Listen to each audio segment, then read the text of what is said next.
Oil pulling அது எப்படி பண்ணுறது?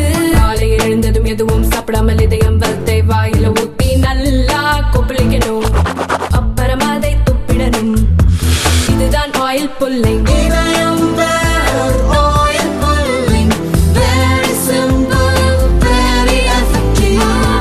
திருப்பரங்குன்றம் அமைதி பேச்சுவார்த்தையில் அதிமுக கையெழுத்திட மறுப்பு தெரிவித்ததாக கூறிய பொய்யான தகவலை திரும்ப பெறாவிட்டால் மதுரை ஆட்சியர் சங்கீதா மீது நீதிமன்றத்தில் வழக்கு தொடரப்படும் என்று அதிமுக முன்னாள் அமைச்சர் எம்எல்ஏக்கள் தெரிவித்துள்ளனர்.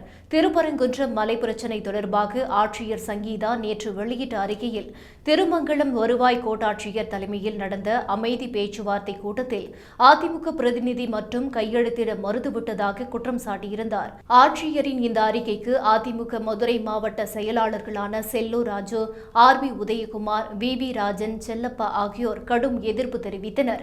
இன்று மதுரை மாநகர அதிமுக செயலாளரும் முன்னாள் அமைச்சருமான செல்லூர் கே. ராஜு, எம்எல்ஏக்கள் ராஜன், செல்லப்பா, பெரிய புல்லான் தலைமையில் அக்கட்சி நிர்வாகிகள் ஆட்சியர் சங்கீதாவை சந்தித்து திருமங்கலத்தில் நடந்த அமைதி பேச்சுவார்த்தை கூட்டத்தில் அதிமுக பிரதிநிதிகள் யாரும் பங்கேற்காத நிலையில் எப்படி கையெழுத்திட மறுத்ததாக குற்றம் சாட்ட முடியும் என்று கேள்வி எழுப்பியுள்ளனர்.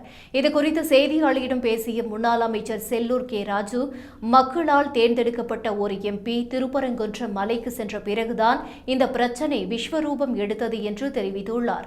மேலும் துணிவாக நடவடிக்கை எடுக்க திமுக அரசு தயங்குகிறது என்றும் திருப்பரங்குன்றம் மலை விவகாரத்தில் தமிழக அரசு மதுரை ஆட்சியரை பலிகடா ஆக்குகிறது என்றும் குற்றம் சாட்டினார்.